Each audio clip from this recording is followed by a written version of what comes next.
The topic, a doctor's guide to student loan repayment.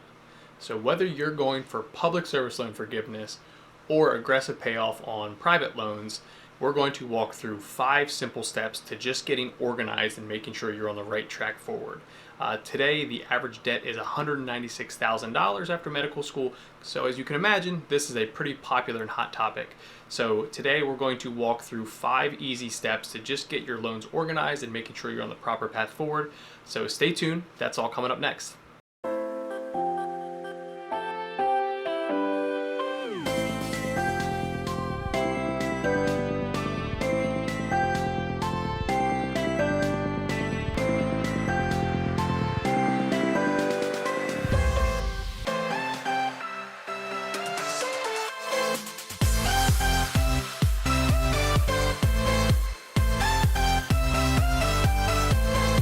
All right, step one. Step one is just getting organized. And I know that sounds like a simple step, but you'd be amazed by how many individuals contact us and they don't even have a good inventory of their student loans. So there's 2 really good resources just to get organized. The first one is your NSLDS file, which essentially you get from the National Student Loan Database, and that will have all your federal loans nicely listed and organized in one easy spot. If you have private loans in addition to your federal loans, this would be a good time to run a recent credit report. Your credit report will show those private loans. So by pulling those 2 documents, obviously making sure they list everything, make sure nothing's missing, but those 2 documents should help with step 1 on just getting organized and give you a good inventory of your current student loans. Okay, step 2 is going to be looking for a lower rate on your private loans. So the goal of today's post and video is not to give you the exact details on public service loan forgiveness or aggressive payoff. There's a lot of moving parts there, and we've written about this topic quite a bit, so we encourage you to look at some of the other posts. But for step 2, we're just saying that if you already have private loans in place, so we'll just keep federal loans on their own little island right now.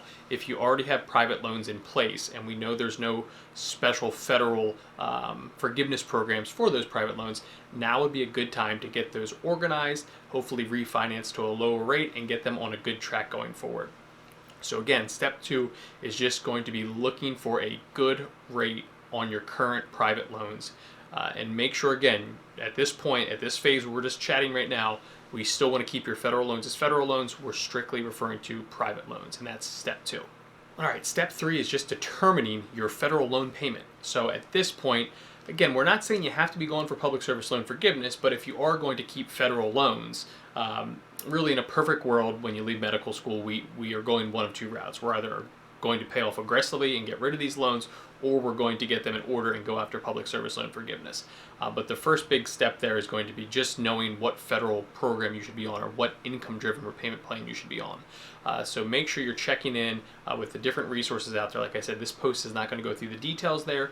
3 of the most common that we're going to see for, with most of our clients and most of the individuals that we speak with are going to be Repay, Pay, and then old IBR. There's technically a new IBR, but that's just not as common. That's more relevant to the newer graduates. So that one we don't see as much today yet either. So those are the 3 main ones out there. Make sure you're in the proper plan. I know it's hard to look 10 years into the future, but make sure you're doing your homework and making sure that you're in the correct federal income-driven repayment plan, and getting that organized is step 3. Step 4 is just knowing your forgiveness options. So in the blog post that we're going to add in our show notes for this video, the most common is public service loan forgiveness, but please be aware that there are numerous forgiveness programs out there. So make sure you're doing your research to make sure there's not any other ones that could be helping you from a forgiveness program perspective. The other thing that we always like to make a note of here is, in the past, before income-driven repayment plans, some individuals would go to forbearance. Today, with income-driven repayment plans, forbearance does not make nearly as much sense. So if you are in forbearance or you're thinking about going to forbearance, I would highly recommend looking at an income-driven repayment plan instead. So again, at this point, step 4, we're just saying make sure you're taking a good inventory of possible forgiveness options for you. There are some short-term where they'll just give you a lump sum. There are some state-specific. There's even essentially, your employer could be helping you, not in a forgiveness perspective, but maybe in a bonus or some type of student loan repayment program. So step 4 is just making sure that if there is any way to get some of that debt removed, quote unquote, easily, take advantage of that. And if you are on forbearance, just take a look at the income-driven repayment plans that could give you a better long-term plan. So that's step 4. All right, the last step is just consider ways to expedite getting your loans paid off. Now, I want to emphasize this is the case if you're not going for public service loan forgiveness. If you are going for public service loan forgiveness, the goal is not to pay them off more aggressively. The goal is to have more debt forgiven. So the main one that we're talking about, I hit a little bit about this in step 4, is going to be if you can get any help from your employer. So whether that's structured as a actual student loan repayment program or possibly a bonus structure, make sure you're talking through this. This is more common today in medical contracts. We see this quite a bit with our clients going from training to attending status. So just talk with your employer, see what's out there, figure out ways to expedite those student loans and getting those paid off. And again, I want to put a huge emphasis on if you're going for public service loan forgiveness, we don't want to be throwing money at them. We want to follow the process and trust the process.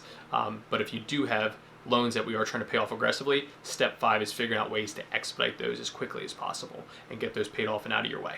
All right, and there you have it, a doctor's guide to student loan repayment. So like I said, I know there's a lot of details that we kind of skipped over or hinted towards because really the main goal of this post in this video was to just give you a good outline to get organized. Like I said, we've written plenty about both topics of whether it's paying off aggressively or public service loan forgiveness or other forgiveness programs. So make sure you check out some of our other posts. As always, thanks for tuning in. If you don't already subscribe, click the little subscribe button. We'd love to see you back more often. But more importantly, as always, thanks for tuning in, and we'll catch you on the next video.